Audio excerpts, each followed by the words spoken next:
sakit na araw sa buhay ni Giselle. Ang programang ito ay rated SPG. Striktong patnubay at gabay ng magulang ang kailangan. Maaaring may masiselang tema, lengguwahe, karahasan, sexual, horror o droga na hindi angkop sa mga bata. Dumating na ang pinakamasakit na araw sa buhay ni Giselle, ang mawala si Justin. Alamin natin. Welcome back sa aking channel, mga kaganapan sa abot kamay na pangarap. Napaka-intense nga ng mga kaganapan sa abot kamay na pangarap. Pabalik na ng Apex si Justin at RJ habang sinusundan sila ng tauhan ni Morgana na si Gilbert. Hindi nila alam na dalawang masamang tao ang nagmamanman sa kanilang dalawa. Nandoon rin si Doc Carlos. Habang nasa biyahe sila ay naghanda na si Gilbert para isagawa ang pinag-uutos ni Morgana sa kanya. Sa hindi inaasahan ay binangga ni Doc Carlos ang sasakyan ni RJ, dahilan upang madisgrasya sila. Nadamay rin si Gilbert sa trahedyang nangyari, habang ang sasakyan na nakabangga na gamit ni Doc Carlos ay nakatakas. Mabilis na rumisponde ang mga ambulansya para iligtas ang buhay nila RJ at dalhin sila sa Apex Hospital para maagapan ang buhay nila. Mabilis na nakarating sa ospital si RJ. Nagimbal ang lahat nang makita si RJ ang pasyenteng itinatakbo sa loob ng ER.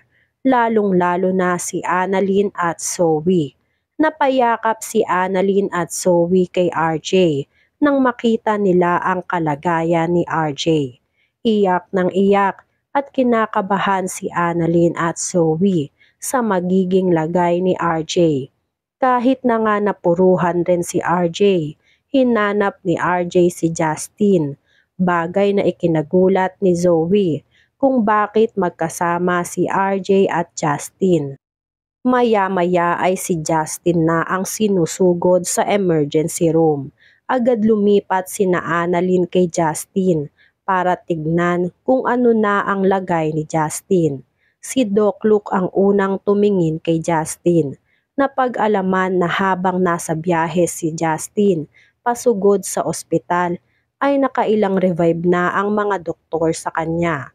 Habang tinititigan si Justin ay bigla na lang nagpatawag si Doc Luke ng cold blue, dahilan para mataranta lahat ng doktor sa buong ER.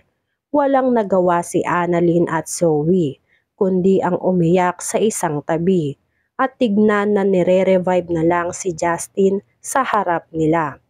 Hindi sila makapaniwala na may mangyayaring masama kay Justin at RJ.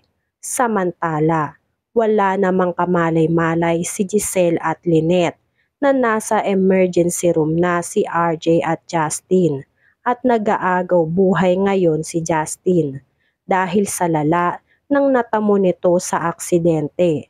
Kaya pala kinabahan bigla si Giselle at hindi naman mapakali si Lynette dahil may masamang mangyayari kay RJ at Justin.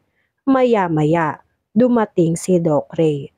Humahangos at nagmamadali si Doc Ray. Sinabi agad ni Doc Ray na nasa emergency room si RJ at Justin dahil naaksidente silang dalawa. Nanlumo si Giselle at Lynette na agad namang sumugod sa emergency room para tignan ang lagay ni Justin at RJ. Pagdating ni Giselle at Lynette sa emergency room, nakita ni Giselle na nire-revive na lang ang anak niyang si Justin. Iyak ng iyak si Giselle.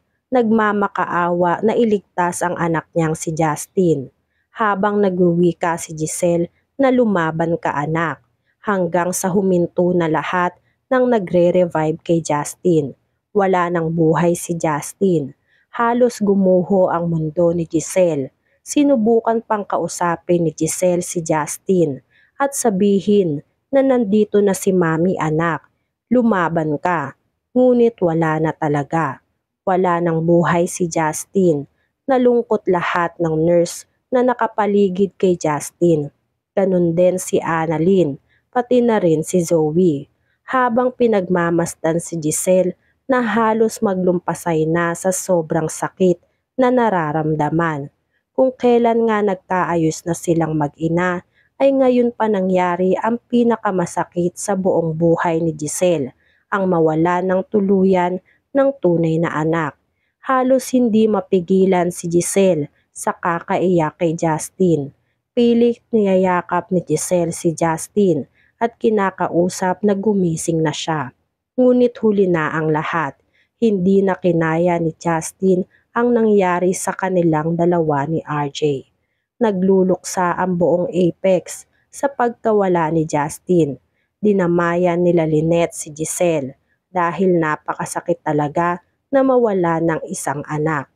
Lalo pa at kakabati lang nilang dalawa.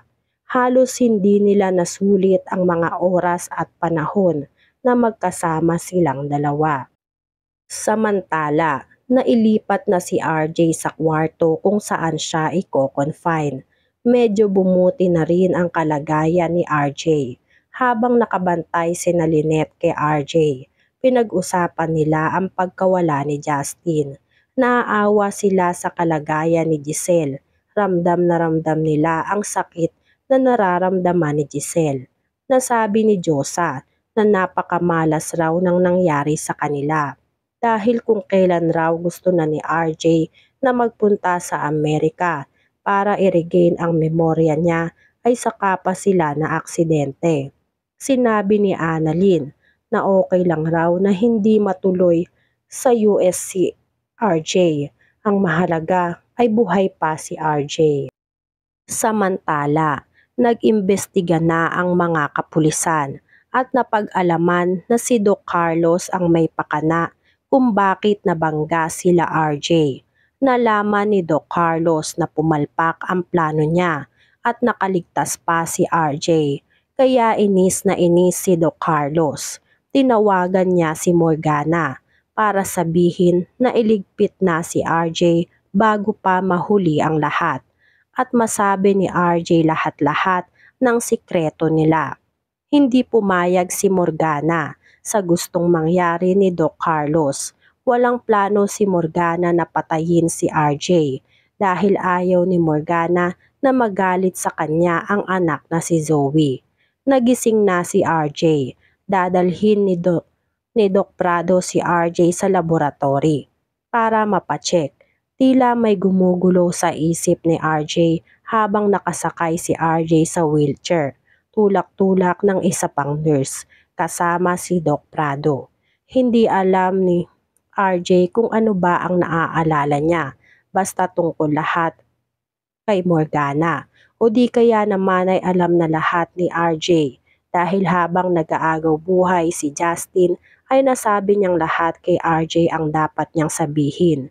Kaya alam na lahat ni RJ kung ano ang tinatagong sikreto ni Morgana at Zoe.